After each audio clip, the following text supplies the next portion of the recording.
They don't want what we know out there. I was on CNN calling the crash of 2008. I said, Lehman's going down. You can check it out. And we had Gene Chatsky, who represents Wall Street, the mutual funds and 401k guys. She goes, so first of all, let's go back to what is financial education? It's not get a job, work hard, save money, and invest in a well-diversified portfolio of stocks, bonds, mutual funds, and ETFs. That's not it. The financial industry is two things: debt and taxes. Debt and taxes. And that's where fake starts. 1971, Nixon took the dollar off the gold standard, and the US dollar became debt. And we still tell kids to go to school, get a job, work hard, save money, and get out of debt. Now, who tells them to do that? That's the most ridiculous thing there is. Why would you save it and why would you work for it if they can print it as faster than you can work for it? And number two is they keep dropping the interest rates on it. And I went to fly for the US Marine Corps in Vietnam. And the military education is different than academic education. We're taught to make mistakes. So every day I'd fly and we had to kill the engine on our aircraft and crash. We always practice crashing because one day, as you know, you will crash. And you did crash. And I did crash 3 times. But if I didn't practice that, I'd be dead. So what happens to the average person in a financial crash, they don't know what to do.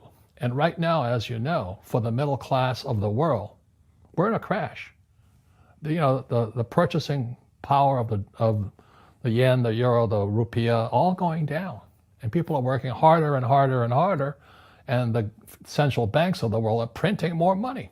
Interest rates, Trump just told the Fed, don't you raise those interest rates. Well, that screws all the savers. Right. And everyone hears the economy's doing great and the stock market's up, but the middle class and the poor are having a harder time. Correct. Right. And that's why I write and I speak. And so if someone's listening to us that's stuck in that poor middle class trap and they hear it's their fear that ultimately is keeping them from that, that's a hard thing to hear, Robert. But you're going to give them the information about what they can do if they can get out of that fear. Well, every time I do a lot of speaking to the masses out there, Lehman doesn't invite me in because we're gone, but they go, well, what you're saying is risky. And I said, what I do isn't risky for me, but it's risky for you. And when somebody says, what is risk? You have to look in the mirror. Do you know what I mean? For me to fly in Vietnam, that was high risk. But the higher the risk, the more you have to study. So if you're not going to study, you're not going to practice and all that, then you should do what Wall Street tells you to do. Buy 401ks, mutual funds, ETFs and all that. But that's where they're fake assets because they only make Wall Street or the city of London rich. Just watch where the cash is flowing. Follow the money. Yeah. It's not making the poor middle class rich. All Wall Street in America has done is rip off the pensions because, pensions are the biggest pool of money in America. And states like Kentucky, New Jersey, Illinois, California, Hawaii are going bankrupt because Wall Street went in and just sucked all the cash out of their pensions. So the school teachers like my dad, the firefighters and police officers, they have no retirement now. And so that's why it's fake money, fake teachers, fake assets. They're the same system. So why did they take dollar off the gold standard? And what does this mean? What don't we know? So what that meant was in 781, they could print as much money as they wanted. So as the economy of the United States worsened, the trade deficit was going up, they could print and print and print and print.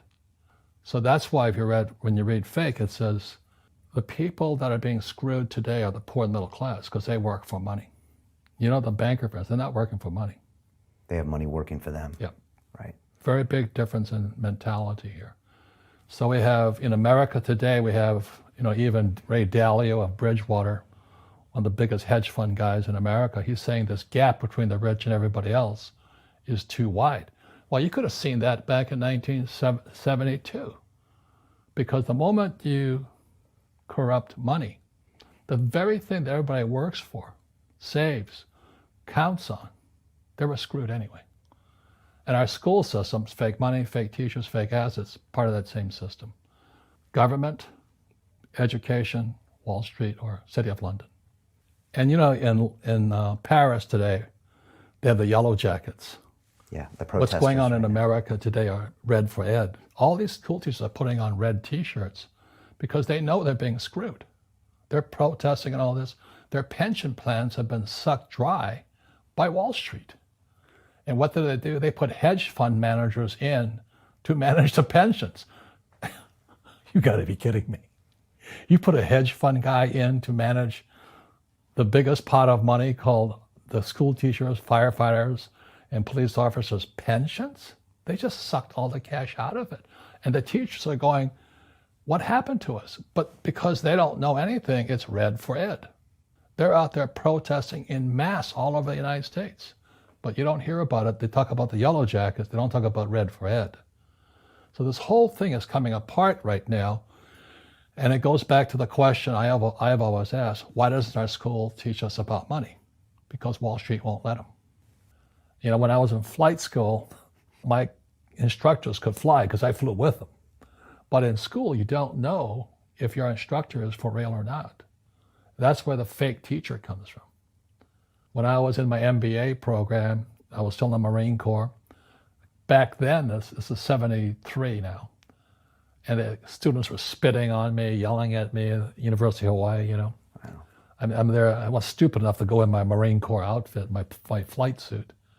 And they're yelling at me, baby killer and all this. I'm sitting in this classroom, and my MBA accounting teacher doesn't know accounting, and I'm going nuts. I'm not an accountant, but I knew he wasn't an accountant also, so I took him on. I said, are you an accountant? He goes, I have a master's in accountancy. I said, that's not the question. Are you an accountant? I have a master's in accountancy. I said, and I stood up and I said, you know, Marines are not the brightest guys. I said, are you an accountant? Same answer. I said, you're a fake. You don't know what you're talking about. And to this day, when I listen to what people are teaching kids about accountancy, it's bad accountancy. It's confusing. You know, assets put money in your pocket, liabilities take money from your pocket. They count anything of value as an asset. They count your car as an asset, your house as an asset. When it's really taking money from your pocket. Your retirement plan, guess what? It's a liability. It's taking money from your pocket every month. And whose pocket does it go to? Wall Street. And that's why these funds, you know, they sit there, they go, assets under management. That's what they're paid on. You're not making any money, but they're making fortunes on the fees and assets under management. And most of these hedge fund guys and all that, you're not making any money, but they're sucking the fees out every day. And most poor people confuse assets for liabilities. They think their home is an asset. It's actually a liability. Right. And again, that's why I was yelling at the accounting teacher. I said, an asset is a noun, like a house. Cash flow is a verb. So to understand if it's an asset or liability, it takes a noun plus verb. So if the cash is flowing out of your pocket, it's a liability. If the cash is flowing into your pocket, it's an asset. So I own 7,000 rental properties. Those are assets. Every month, the cash flows in. Whereas many people have the big house on the hill and the cash is flowing out and they're going broke. The other thing the poor don't understand is the number one expense for most people is taxes. Well, the reason the rich don't work for money is number one expense is tax. See, there's three kinds of income: earned, portfolio, passive. So earned income is if I get a job, that's earned income. If I'm a doctor or a programmer, that's earned income because I'm working for it. If I buy, let's say, Apple for $10 and I sell it for $20, that's portfolio income, capital gains. Yeah. But passive income, which is cash flow, is never taxed. And so these guys are screaming right now in America, tax the rich. I said, good luck. Because most of the guys complaining, they don't know there's three kinds of income. And the rich don't have jobs anyway. They have assets. And so the average schmo out there, poor guy, you know, sent the kid to school. They don't learn this. So that's why in Fake, as you were talking about it, there's a newspaper article about Jared Kushner. Yeah. And he explains how the Trumps and the Kushners don't pay taxes and make millions of dollars. And the reporter couldn't understand him because our schools will never teach you that three types of income. The tax laws are for everybody to use if you have the right financial education. And the reason I'm an advocate of financial education, without that education, you have to pay taxes. You see, very few people will buy what I do, make $1 million and pay zero tax. McDonald's is in the real estate business, so they sell hamburgers, but they buy real estate, so they pay no taxes. You know, this guy Bezos, he's $16 billion. How much tax did they pay on that $16 billion? Zero. When I came back from Vietnam in '73, my poor dad said, get your MBA. And my rich dad laughed. He says, because you're going to turn out to be an employee. Who else hires guys with MBAs? You know what I mean? He was just pragmatic about it. He says, if you really want to be rich, take a class on real estate. And I said, why is that? He says, once you understand real estate is based on debt. And he says, you will learn how to use debt as money, because that's what happened in '71. The US dollar became debt. Right. So once you learn how to use debt as money, you can never say, I can't afford it. After the crash of 2008, the banks gave me $300 million tax-free to buy real estate that the idiots had lost. I hate this, and they were idiots because the prices were so high. Why would you buy it at the top of a market? Don't you know that's going to crash? Oh, no. This is, that was the subprime, was the derivatives market, the MBSs and all that stuff, had driven the price of real estate so high, and the rest of us were just waiting. And then when the whole thing came crashing down, all this real estate was now available, and they needed, the Fed and those guys in the Treasury needed guys like us to go in there. So Wall Street gave us hundreds of millions of dollars to mop up all that real estate these guys had lost. Now, it's fair because everybody could do it. When I ask the average guy, why don't you use debt? They can't even get a loan because their scores are so bad. So that's what's going on in the world today. It's fake money, fake teachers, fake asses. The school teachers will never tell you that because they don't know it. My poor dad never knew that. They think the rich are crooks. The rich just play by different laws. So now we have the stock market, this one area of the economy, all-time highs, floating on fake money. Real estate, I don't know how people can afford to live. In New York, I was looking at a condo for $55 million. Real estate in Silicon Valley, you can't afford to live there. And then all these companies started borrowing money, so the economy's good, and unemployment's low and all this. They say there's no inflation, but have you seen the price of food, real estate, and student loans and medical? It's a bubble, So now what's going to happen is the baby boomers, my generation, are going to start to retire. There's no money there. Social Security is broke, pensions are broke, the students are broke. They're screwing everybody with debt. This is called, not economics, this is called bubblenomics. But they'll never teach you this in school. And why do they keep printing money? Because they want to save something. Because it's an addiction. This is like heroin. The moment you take that one hit, they say, okay, I'll quit next week. And the economy gets worse, so they go, Trump gave us a tax cut in America. This thing gets bigger and bigger and bigger.